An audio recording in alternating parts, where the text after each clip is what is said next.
High বন্ধুরা, দেখতে পাচ্ছেন আজকে বিকেলে আমাদের গ্রামে কেমন তাণ্ডব দেখুন। এত ঝড় বৃষ্টি এবং তার সঙ্গে সঙ্গে পাথর, মানে কীরকম মালট চলছে। চাষিরা যে বড় চাষ করছে, দুটি ধান পাবে, সেই ধান চাষ করে দুটি ধান ঘরে ঢুকবে, তো তারও শুধু নিস্তার নাই। চারিদিক থেকে মালট রে ভাই। এক তো এসআইআরের মালট দেখতে পাচ্ছেন, সাধারণ মানুষ বৈধ ভোটার কত বাদ যাচ্ছে, তারা তো এক প্যারেশান। মানে সেই প্যারেশানি নিয়ে কার কাছে যাবে, কোথায় যাবে, সেটার কোনো একদম যে সঠিক কোনো মানুষ বলতে পারছে না। সোশ্যাল মিডিয়ায় এত এত এত মানুষ ইনফরমেশান দিচ্ছে, এই করো তাই করো সেই করো, কার কথা শুনে মানুষ এগোবে এবং কোথায় যাবে সেরকম কোনো নির্দিষ্ট পথই খুঁজে পাচ্ছে না নির্দিষ্ট কি করব।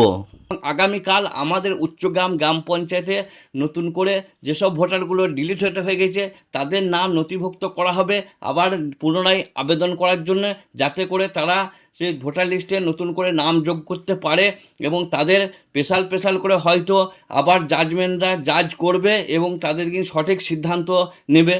সেই পরিপ্রেক্ষিতে মানুষ এখন আশায় বসে আছে। এর সাথে সাথে আমরা ৩-৪ জন কি ৪-৫ জন যেগুলো অনলাইন সেন্টার আছে গ্রামে, ১২ মাস আমরা রোজগার করি। তো এই পরিস্থিতিতে এই এসআইআর মানুষের যে অনলাইনে যে আবেদন, সেই আবেদনটা আমরা সম্পূর্ণ ফ্রি রেখেছি, যেটা কোনো মানুষের আমরা পয়সা নেবো না, আমাদের গ্রামের মানুষের।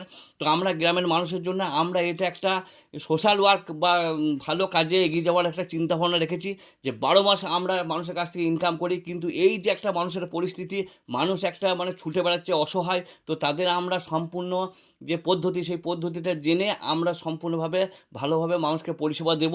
মানে সেই ন্যূনতম একটা পয়সা নিয়ে আমরা মানুষকে পরিষেবা দেওয়ার একটা চিন্তাভাবনা রেখেছি গ্রামের মানুষকে। তো সমস্ত মানুষ পঞ্চায়েতেও যেতে পারো সেই পরিষেবা নিতে, কিংবা আমাদের কাছেও আসতে পারো।